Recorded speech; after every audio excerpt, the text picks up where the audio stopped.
क्या होता है मोह? क्या होता है प्रेम? एक अघोरी का हृदय मोह मुक्त होता है या प्रेम मुक्त? आपको ये सब सोचने पर मजबूर कर देगी। जयशंकर प्रसाद की कहानी अघोरी का मोह। आज तो भैया मूंग की बर्फी खाने को जी नहीं चाहता। ये साग तो बड़ा ही चटकीला है। मैं तो नहीं नहीं जगन्नाथ, उसे 2 बर्फी तो जरूर ही दे दो। ना ना ना, क्या करते हो?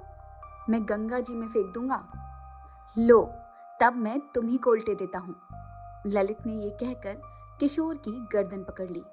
दीनता से भोली और प्रेम भरी आंखों से चंद्रमा की ज्योति में किशोर ने ललित की ओर देखा। ललित ने 2 बर्फी उसके खुले मुंह में डाल दी। उसने भरे हुए मुख से कहा, भैया, अगर ज्यादा खाकर मैं बीमार हो गया तब? ललित ने उसके बर्फ के समान गालों पर धीरे से चपत लगाकर कहा, तो मैं सुधा बिंदु का नाम गरल धारा रख दूंगा। उसके एक बूंद में 17 बर्फी पचाने की ताकत होती है। निर्भय होकर भोजन और भजन करना चाहिए।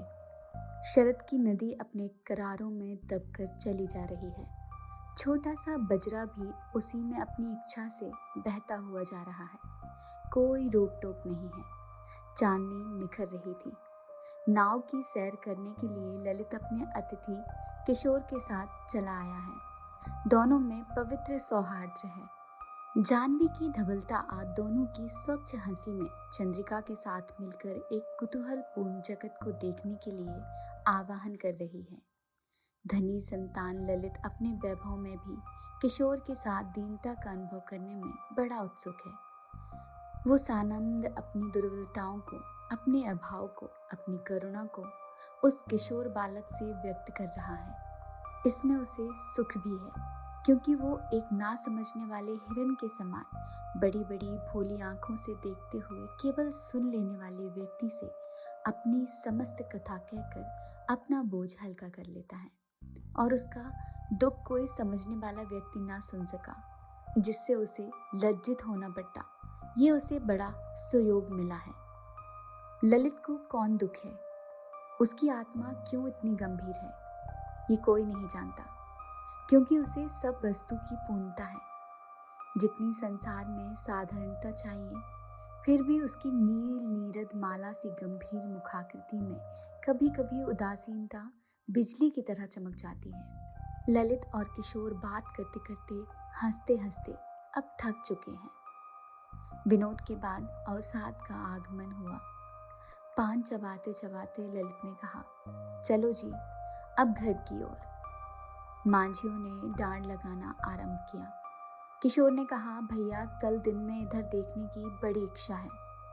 बोलो, कल आओगे? ललित चुप था।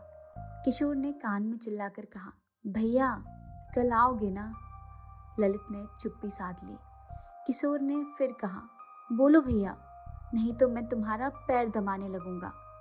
ललित पैर छूने से घबरा कर बोला, अच्छा, तुम कहो कि हमको किसी दिन अपनी सूखी रोटी खिलाओगे? किशोर ने कहा, मैं तुमको खीर मोहन, दिलकुश। ललित ने इसको टोकते हुए कहा, ना ना ना, मैं तुम्हारे हाथ से सूखी रोटी खाऊंगा। बोलो, स्वीकार करते हो? नहीं तो मैं कल से नहीं आऊंगा। किशोर ने धीरे से स्वीकार कर लिया। ललित ने चंद्रमा की ओर देखकर आंख बंद कर ली। बरौनियों की जाली से इंदु की किरणें घुसकर फिर कोर में से मोती बन बनकर निकलकर भागने लगी। हाय, ये कैसी लीला थी। 25 साल बाद। कोई उसे अघोरी कहते हैं, कोई योगी। मुर्दा खाते हुए तो किसी ने नहीं देखा, लेकिन खोपड़ियों से खेलते हुए, उसके जोड़ की लिपियों को पढ़ते हुए और फिर हंसते हुए कई व्यक्तियों ने देखा है। गांव की स्त्रियां जब नहाने आती हैं तो कुछ रोटी, दूध, बचा हुआ चावल लेती आती हैं। पंचवटी के बीच में झोपड़ी में रख जाती हैं, लेकिन उससे ये भी नहीं पूछता कोई कि वो खाता है या नहीं। किसी स्त्री के पूछने पर, बाबा, आज कुछ खाओगे? अघोरी बालकों की सी सफेद आंखों से देखकर बोल उठता है, माँ। युवतियां लजा जाती हैं, वृद्धाएं करुणा से गदगद हो जाती हैं और बालिकाएं खिलखिलाकर हंस पड़ती हैं। तब अघोरी गंगा के किनारे उतरकर चला जाता और तीर पर से गंगा के साथ दौड़ लगाते हुए कोसों चला जाता। तब लोग उसे पागल कहते थे।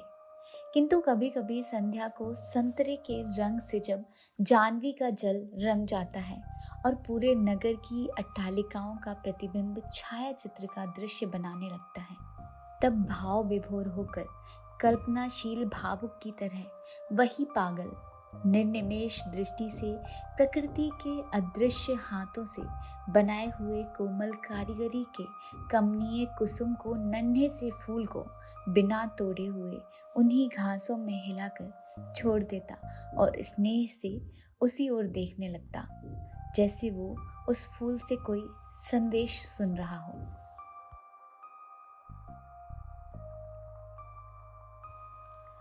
शीतकाल है, माध्याह्न है। सवेरे से अच्छा खासा कोहरा पड़ चुका है। 9 बजने के बाद सूर्य का उदय हुआ है। छोटा सा बजरा अपनी मस्तानी चाल से जानवी के शीतल जल में संतरण कर रहा है। बजरे की छत पर तकिए के सहारे कई बच्चे और स्त्री पुरुष बैठे हुए जल विहार कर रहे हैं। कमला ने कहा, भोजन कर लीजिए, समय हो गया है। किशोर ने कहा, बच्चों को खिला दो, अभी और दूर चलने पर हम खाएंगे। बजरा जल से कल्लोल करता हुआ चला जा रहा है। किशोर शीतकाल के सूर्य की किरणों से चमकती हुई जल लहरियों को उदासीन या स्थिर दृष्टि से देखता हुआ न जाने कब की और कहाँ की बातें सोच रहा है। लहरें क्यों उठती हैं और क्यों विलीन होती हैं? बुदबुद और जल राशि का क्या संबंध है? मानव जीवन बुदबुद है कि तरंग? बुदबुद है तो विलीन होकर क्यों प्रकट होता है? मलिन अंश फेन कुछ जल बिंदु से मिलकर बुदबुद का अस्तित्व क्यों बना देता है? क्या वासना और शरीर का भी यही संबंध है? वासना की शक्ति कहाँ कहाँ किस रूप में अपनी इच्छा चरितार्थ करती हुई जीवन को अमृत गरल का संगम बनाती हुई अनंत काल तक दौड़ लगाएगी। कभी अवसान होगा, कभी अनंत जल राशि में विलीन होकर वो अपनी अखंड समाधि लेगी। हैं, क्या सोचने लगा मैं, व्यर्थ की चिंता। नवल ने कहा, बाबा ऊपर देखो, उस वृक्ष की जड़ें कैसी अद्भुत फैली हुई हैं। किशोर ने चौंक कर देखा। वो जीर्ण वृक्ष कुछ अनोखा था। और भी कई वृक्ष ऊपर के करारे को उसी तरह घेरे हुए हैं। यहाँ अघोरी की पंचवटी है। किशोर ने कहा, नाव रोक दें, हम यहीं ऊपर चलकर ठहरेंगे, वहीं जलपान करेंगे। थोड़ी देर में बच्चों के साथ किशोर और कमला उतरकर पंचवटी के करारे पर चढ़ने लगे। सब लोग खा पी चुके, अब विश्राम करके नाव की ओर पलटने की तैयारी है। मलिन अंग लेकिन पवित्रता की चमक, मुख पर रूक्ष केश, कौपीनाधारी एक व्यक्ति आकर उन लोगों के सामने खड़ा हो गया। मुझे कुछ खाने को दो। दूर खड़ा हुआ गांव का एक बालक उसे मांगते देखकर चकित हो गया। वो बोला, बाबूजी, ये पंचवटी के अघोरी हैं। किशोर ने एक बार उसकी ओर देखा, फिर कमला से कहा, कुछ बचा हो तो इन्हें दे दो। कमला ने देखा तो कुछ पराठे बचे थे, उसने निकाल कर दे दिए। किशोर ने पूछा, और कुछ नहीं है?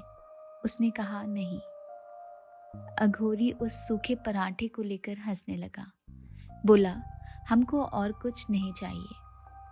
फिर एक खेलते हुए बच्चे को गोद में उठाकर चूमने लगा। किशोर को बुरा लगा। उसने कहा, उसे छोड़ दो, तुम चले जाओ। अघोरी ने हताश दृष्टि से एक बार किशोर की ओर देखा और बच्चे को रख दिया। उसकी आंखें भरी थी। किशोर को कुतूहल हुआ। उसने कुछ पूछना चाहा, लेकिन वो अघोरी धीरे धीरे चला गया। किशोर कुछ अव्यवस्थित हो गया। वो शीघ्र नाव पर सबको लेकर चला आया। नाव नगर की ओर चली, लेकिन किशोर का हृदय भारी हो गया था। वो बहुत विचारता था। कोई बात स्मरण करना चाहता था, लेकिन वो ध्यान में नहीं आती थी। उसके हृदय में कोई भूली हुई बात चिकोटी काटती थी, लेकिन वो बेबस था। उसे स्मरण नहीं होता था। मात्र स्नेह से भरी हुई कमला ने सोचा कि हमारे बच्चों को देखकर अघोरी को मोह हो गया है।